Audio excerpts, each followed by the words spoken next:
friends, this is Karen from Blue Rooster Farm, and today we are in the kitchen and we are getting ready to make some corn syrup from scratch. And we're going to use that corn syrup, which is really going to be cane sugar syrup, to make some homemade marshmallows. I'm wanting to make some plain marshmallows and some chocolate marshmallows. And if I have time, my plan is to cut those marshmallow pieces out in different cute shapes, dip them in chocolate, and have our own chocolate covered marshmallows. So if you want to see how to make the syrup and the marshmallows, stick around.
Thanks for sticking around. Well, today we are going to try making marshmallows and the corn syrup. Now, first off, we are going to start doing the corn syrup. And so I'm going to bring you over here to the stove and we're going to get that made because that needs to be made and then it needs to cool down completely before we can use it for our marshmallows. So let me bring you right over here and let's get that made. I have been reading in several recipes for making your own corn syrup, only it would be a cane syrup if you're using cane sugar. And it may be that it's a better price. I don't know. I don't know what I paid for this. I don't know what I paid for my sugar. I'd have to sit down and figure that out. But it's kind of nice to be able to make your own because sometimes you realize you don't have it and you don't want to run to the grocery store, and knowing that you can make it yourself with just ingredients you have on hand is always helpful. So I thought I would give this a try since I'm going to be using it for several candies and stuff this holiday season. It is very easy. All we do is take 5 1/3 cup of sugar, 2 cups of water,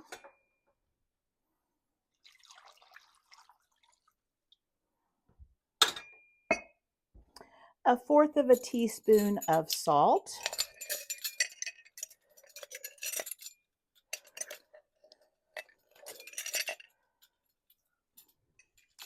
and 1 teaspoon of cream of tartar.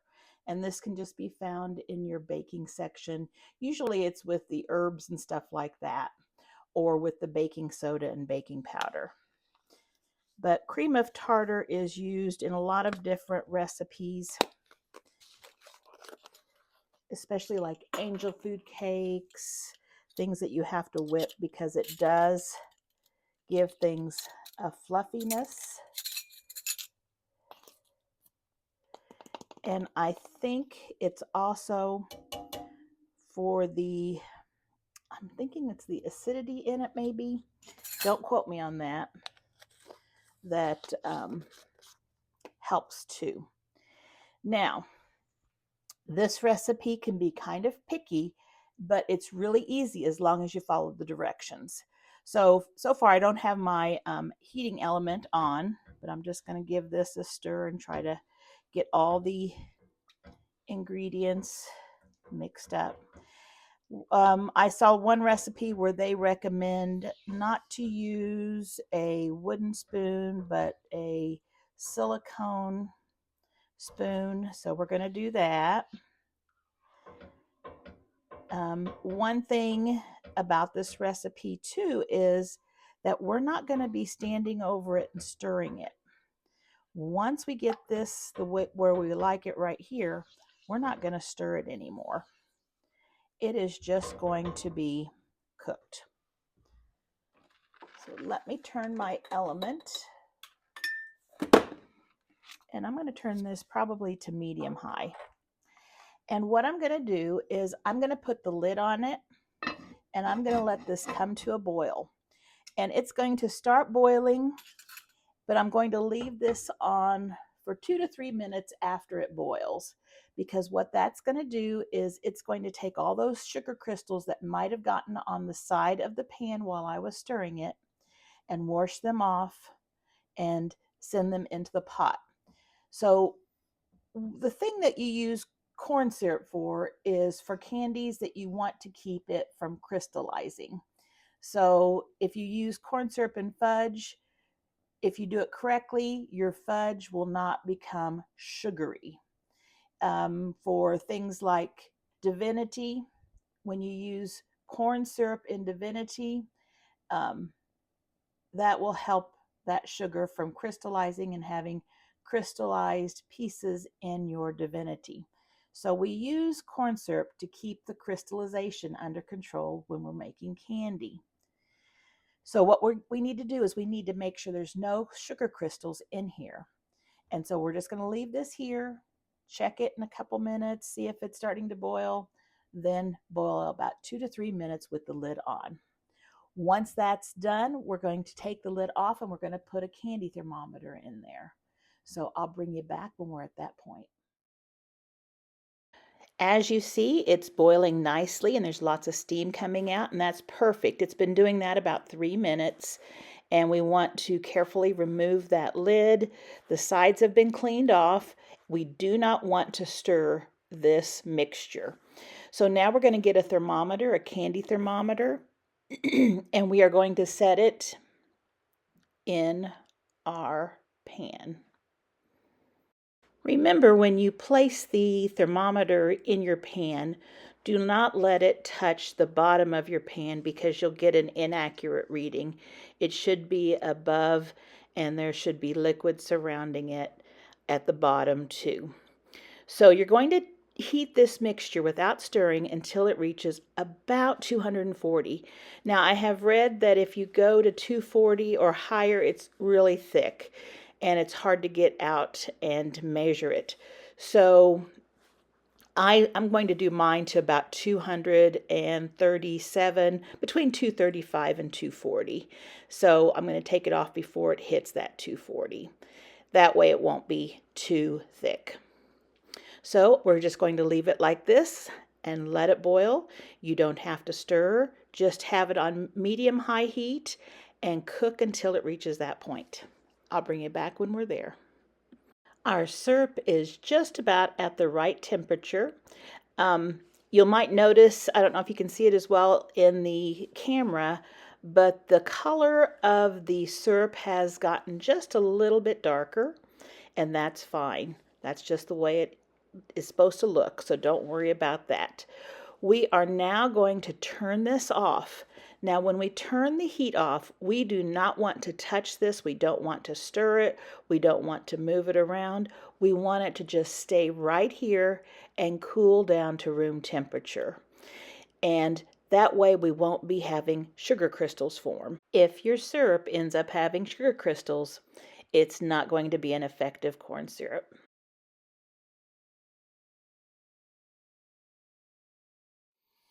Okay, so the corn syrup is just about cooled down, and I think we're going to be able to use it here. It's about room temperature at this point.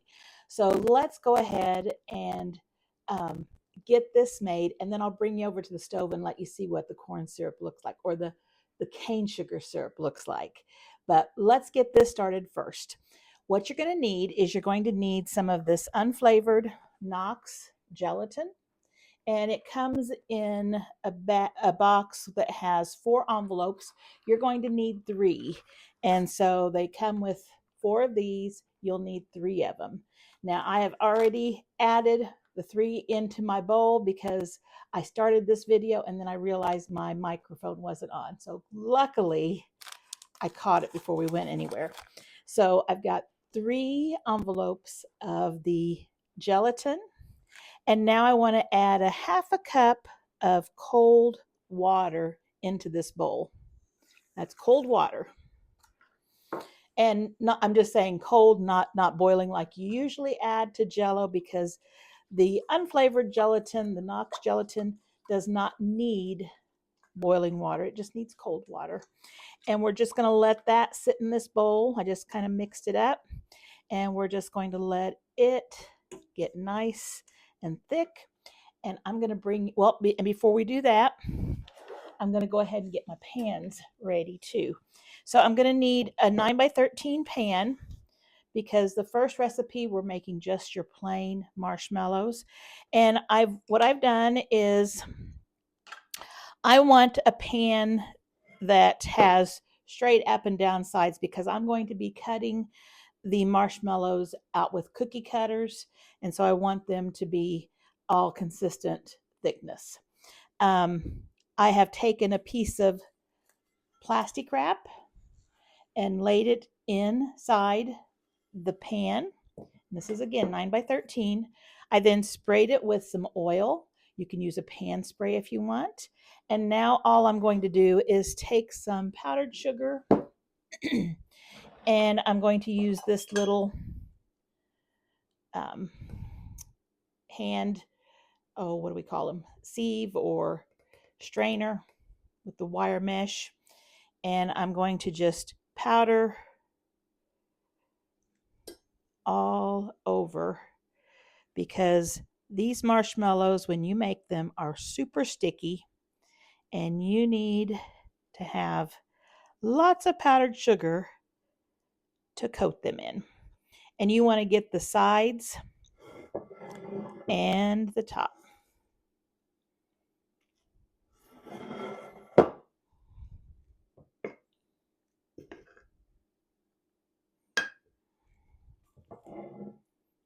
And really, you can't get too much.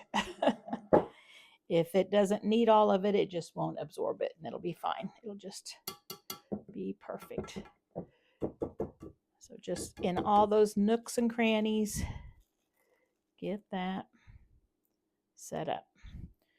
All right. I think I am good. So now we've got this all set for our marshmallows. We've got this absorbing the water. Now let's go over and see how our cane sugar syrup is doing, and let's start making the marshmallows. Our corn syrup is all cooled off, and you can see how thick it is. I haven't stirred it or anything. It's perfectly cool. The top is just a little bit firmer than what's underneath, but that's okay. It looks really pretty. So I'll just put this in a jar, and it is shelf stable. It would probably keep better in the refrigerator, but it would get really hard to measure out. So I will just put it in a jar and keep it on the shelf. I think it's good for about 3 months. Okay, so what we're going to do in another pan, I've got another pan right here. All right, so what we're going to do is we're going to start the base for our marshmallows. We're going to put in this pan right here. You don't want one that's too big, because you're going to need to take the temperature of it, and so you're going to need to have a candy thermometer in there, and you don't want it to touch the bottom, and so you'll need a little depth of your liquid, and you're not going to have all that much in here. So we're going to have 1.5 cups of regular sugar.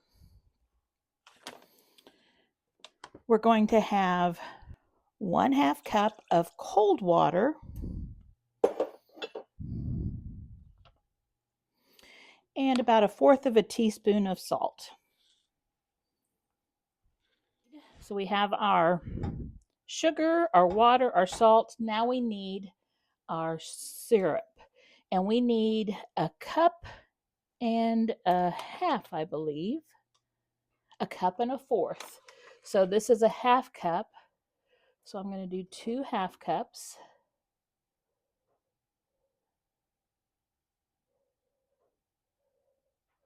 Be nice to have it in a jar because you can actually just pour it. So there's a half cup.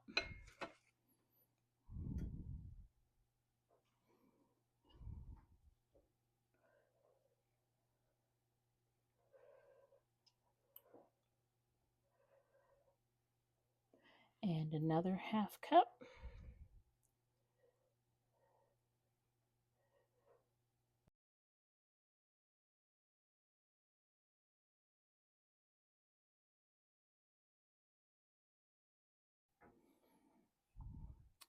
Okay.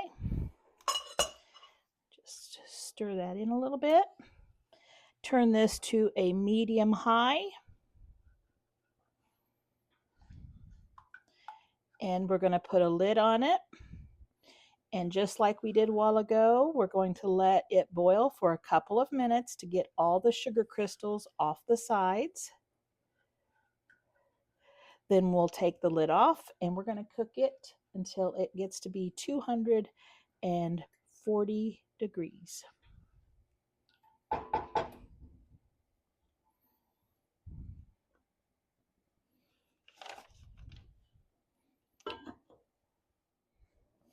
It has been a couple of minutes. We will take this off. We will put in our thermometer. And let's see what the temperature is right now. Remember, we're going to work to get this to 240. And it steams up with the water coming off of the sugar and water mixture. Okay, it looks like right now we are just about at 225. Yep, 225. So we're getting close. Again, medium-high heat, and you're not stirring. You don't need to worry about burning and scorching. It'll turn a nice color, but the color you're seeing now is, I think, the color from the pan below. This is an older pan that's a little brown underneath, so it looks like it's a darker color, but it's just the pan that you're seeing. And that looks like it's 240. So I'm going to turn this off. I'm going to move the camera and we're going to meet back at the island.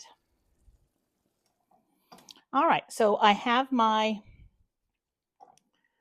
gelatin in here and it's real dry and crumbly at this point. Well, it's not dry, but it's filled up with fluid and it is kind of looks granulated in there, and that's fine. This is going to dissolve it. Be very, very careful with this. It is very hot. If it gets on your skin, it will burn immediately. So you want to be super careful. Let me grab my recipe here. So we're going to turn the mixer on low speed, and then as we are blending it, we are going to drizzle this slowly into our pan.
Okay, now we have all of our hot syrup in here, And now what we're going to do is we're going to increase the speed to high, and we are going to start whipping it, and it will start cooling down and introducing air into it and start becoming really fluffy and white.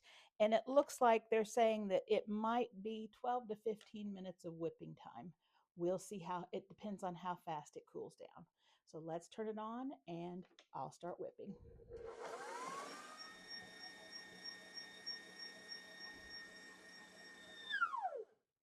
I think we're getting to the right stage. I'm going to add a tablespoon of vanilla. You can add any kind of extract you want to make any flavor marshmallows you want to make. I'm just going to stick with vanilla on these.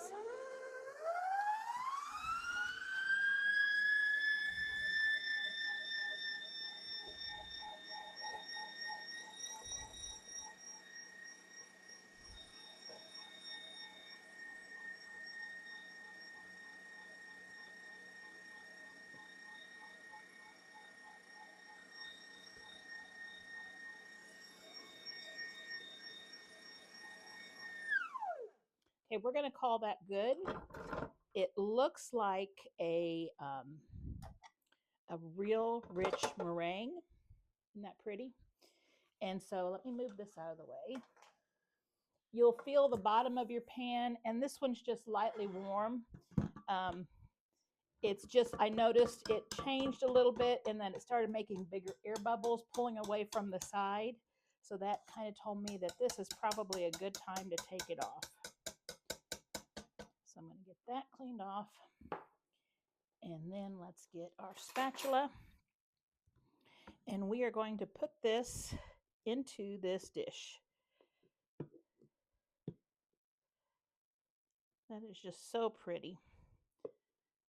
You could add food coloring to this as well if you wanted to make them different colors. And you would do that the same time you added your extract, your flavoring.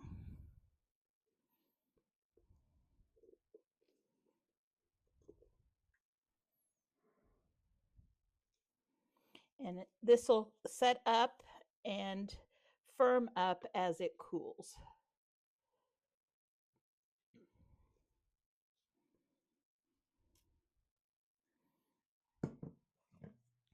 And we're just going to smooth it out the best we can. And I probably could have gone ahead. This is a pretty big recipe. I probably could have gone ahead and divided it into more than one 8 by 13 pan.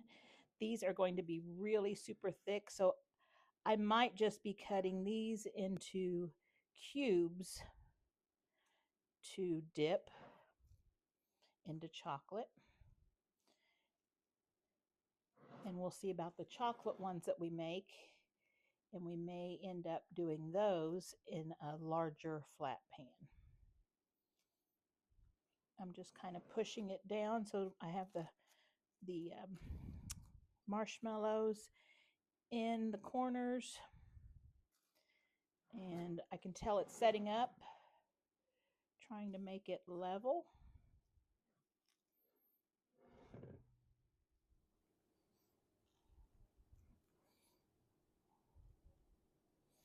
And that looks good. Let's try it. That is really good. We're going to sprinkle this with powdered sugar.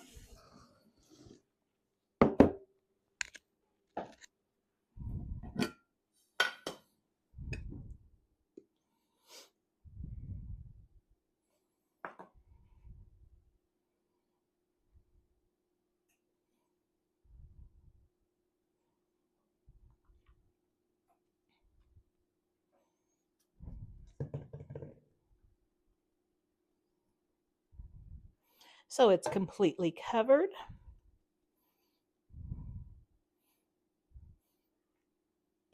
And if there's too much on there, it'll dust off when we cut them and stuff.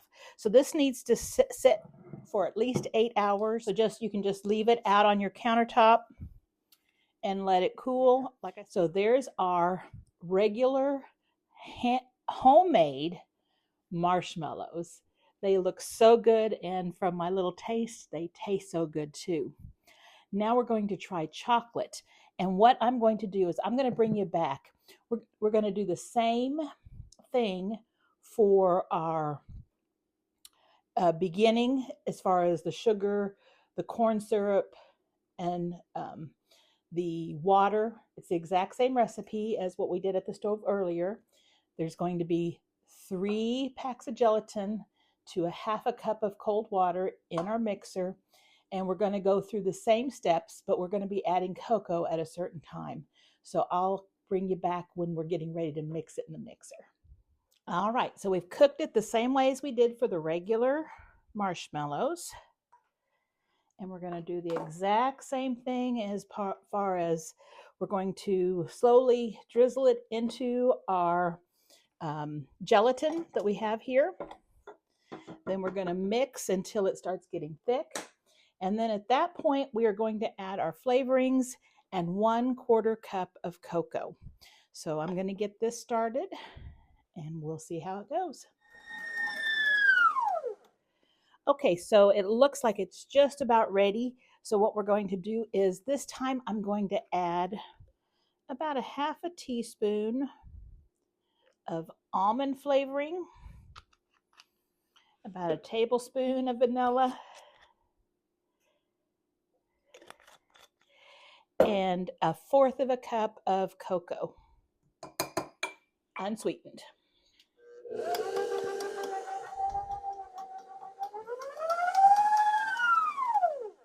All right, we're going to stop it right there. Again, it is a little warm still, but it's not hot. It's just a warm. And I have prepared 2 pans this time because I want it to be a thinner layer.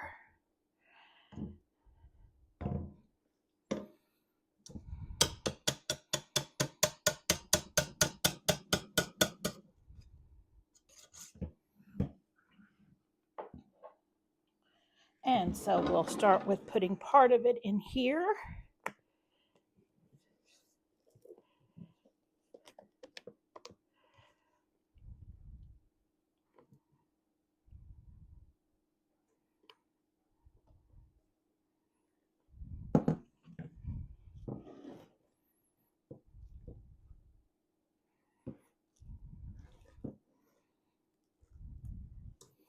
And then part of it in here.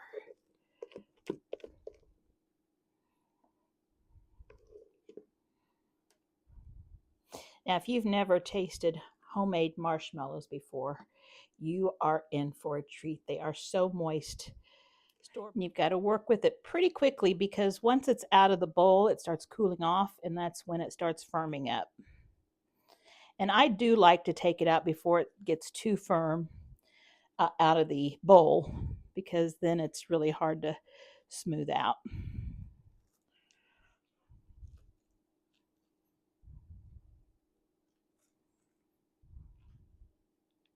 Well, my powdered sugar, it's doing its job just fine. Keeping it from sticking. It just kind of pulls right up as I try to smooth it out.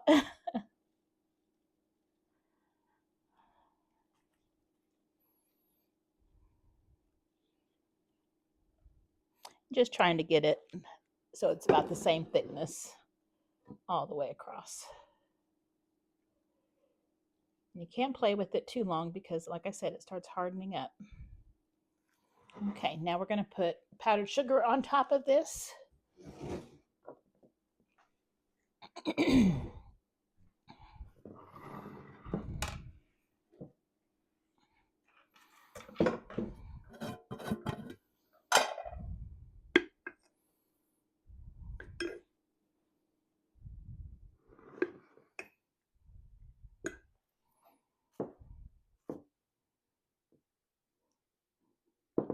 And I'm going to try pushing it down a little bit with my hands just because I know we're going to try cutting these out with cookie cutters. And it's okay if the top looks kind of funny.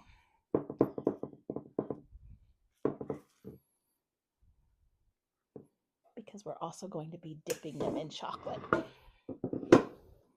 And I think that is good.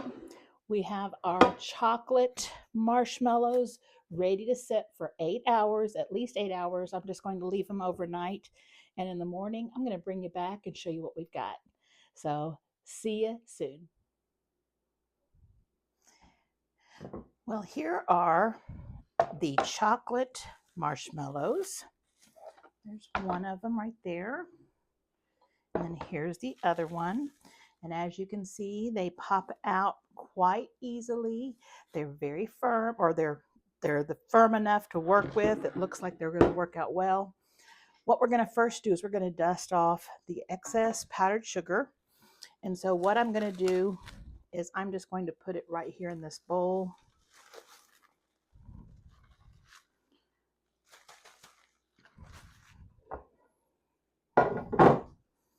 And we can just rub it off with our fingers. If you had a little brush or something, you could brush it. And so this first one, we have something that looks like that. Now, like I said, this one we're going to be using as cutouts, so it's not very thick, which is perfect. I went through my cookie cutters, and you have to think that these are going to be pieces of chocolate covered marshmallow that people will just pick up and eat. So you don't want to use anything huge because, you know, people don't want to eat that big of a piece of marshmallow. Or, well, they might want to, but they probably know they shouldn't. So we want to use things that are a little bit smaller. So I had some of these older cookie cutters, gingerbread people. I do have a couple of different trees. I'm going to have to see how it does with the angles on that one. This one I think would just be too hard to put chocolate on. It's got too many points. I do have a few stars that I can try, and we'll see how those work. So let's just give this a try.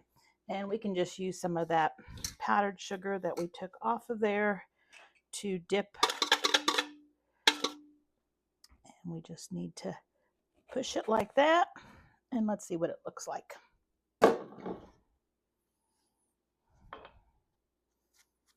Again, you can dust anything excess off. So there we have a little piece. Let's try a tree. And I like to try to get all the way, all the way up to the edge so we don't have lots of waste. What we do is after we make these, we just put the scraps in a little Ziploc bag and we put them in our cocoa, and they're just really good that way.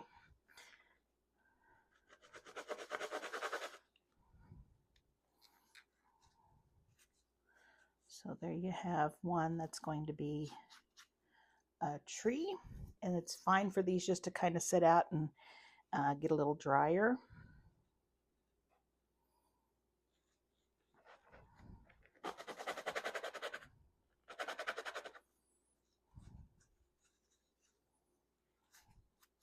And again, I'll just kind of brush that stuff off when I get ready to dip them. Let's try a gingerbread boy. Oh, this is a gingerbread girl. Let's try this.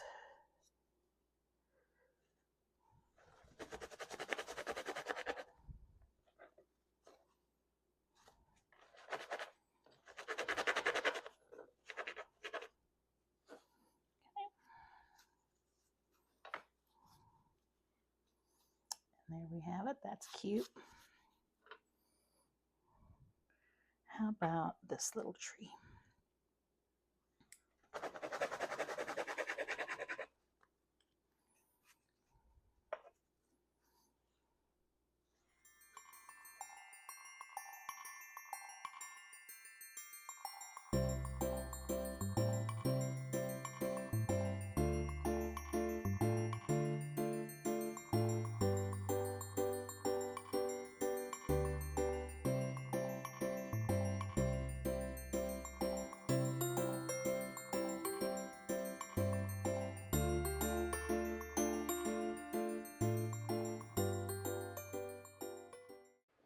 And with those scraps, I just cut them up into smaller pieces so that they're easy to use, like on a hot cocoa.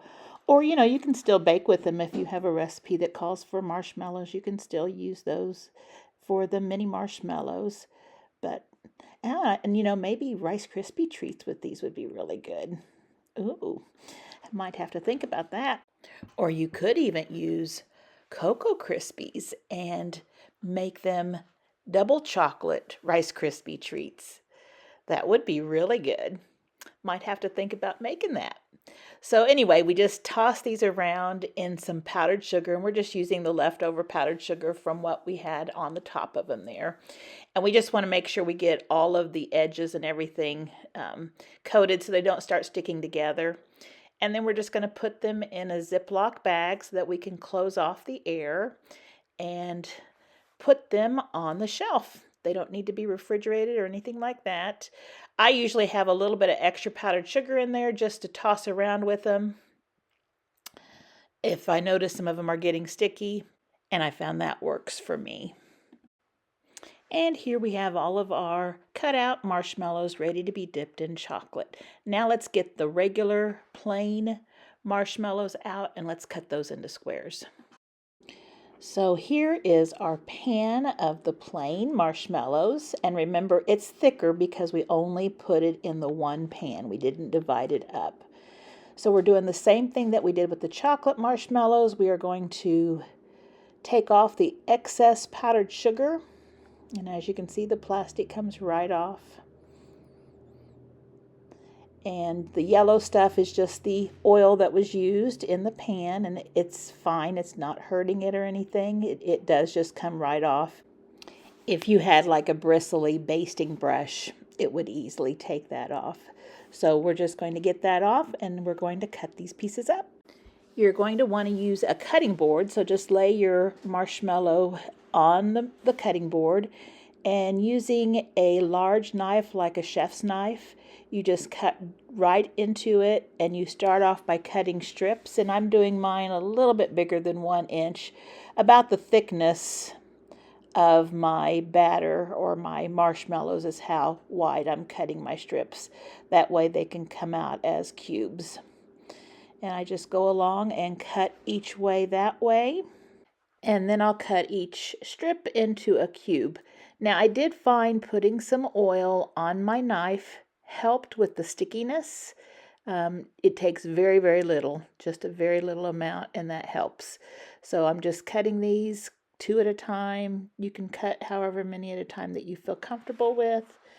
And then I'm going to take some powdered sugar, and I am going to put all the marshmallows in this big bowl. And you can see how they're sticking together because the sides have not been powdered yet. But we're going to put them in this big bowl, and we're going to sift some powdered sugar all over them. And then just kind of work that in so that they all separate.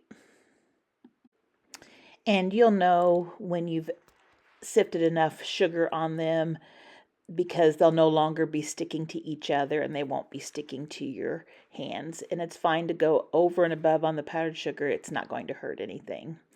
So here we're putting them back into our casserole dish, and we're going to let them dry just a little bit while we make our chocolate. Let's take a look at one and see what it looks like. These are so soft and moist. Again, if you've never tried a homemade marshmallow, you are missing out. Now we're ready to dip them. And so I use a package of semi-sweet chocolate chips and a package of these Meltums. Any kind of chocolate wafers that are made for melting and dipping are fine. I like the chocolate flavor, but I like the coating ability and the way the Meltums and all those different chocolate barks and things do not change color and turn gray. And so I find that if I mix the two, I get the flavor and the appearance that I like. So all I'm doing is just dropping the marshmallows into the chocolate, and I just warmed it up in the microwave. And then I'm picking it up, giving it a shake, and letting it drip off as much as I can because there's a lot of chocolate on there. And sometimes I will even take a bamboo stick and just kind of clean off the bottom a little bit, or brush it on the side of the bowl. But I'll just continue doing that. And here we're down to our last few, and you can tell they don't look pretty at all at this point, but that's okay, because when they dry, the little pieces of chocolate that are on the wax paper are really easy to pop off, and it'll turn out nicely. But while they're wet, we are going to sprinkle them so that we can have some sprinkles on them to look festive. And so we'll just do our last little Christmas tree right here. Get him dipped. Just shake off all that excess. Use that stick to pull anything that's dripping from the bottom off, and there we go. So let's get the sprinkles and put them on here. And the chocolate is kind of messy to work with because it does kind of get all over your hands when you're using the stick and things. But that's okay because these are worth it. They're going to taste amazing. So we're just putting some sprinkles on top, making them look pretty. I've got several different kinds, and I like to use various kinds when I'm decorating them. Once these have hardened, I will place them in a tin and place the tin in the freezer to store them until they're ready to serve. And here they are. Aren't they just beautiful? The plain marshmallows came out really nice. And then there we have them covered. I used some white chocolate and dark chocolate and then drizzled in the opposite. They were really pretty. And then there's our shapes that we cut out. There's a Christmas tree. And again, I drizzled some of the white chocolate on them as well. And you can see that it makes a really pretty display, and they are super, super scrumptious. So I hope you get a chance to try this. If you enjoy watching my channel, please consider subscribing. That would help me out a lot. Also, don't forget to like and share.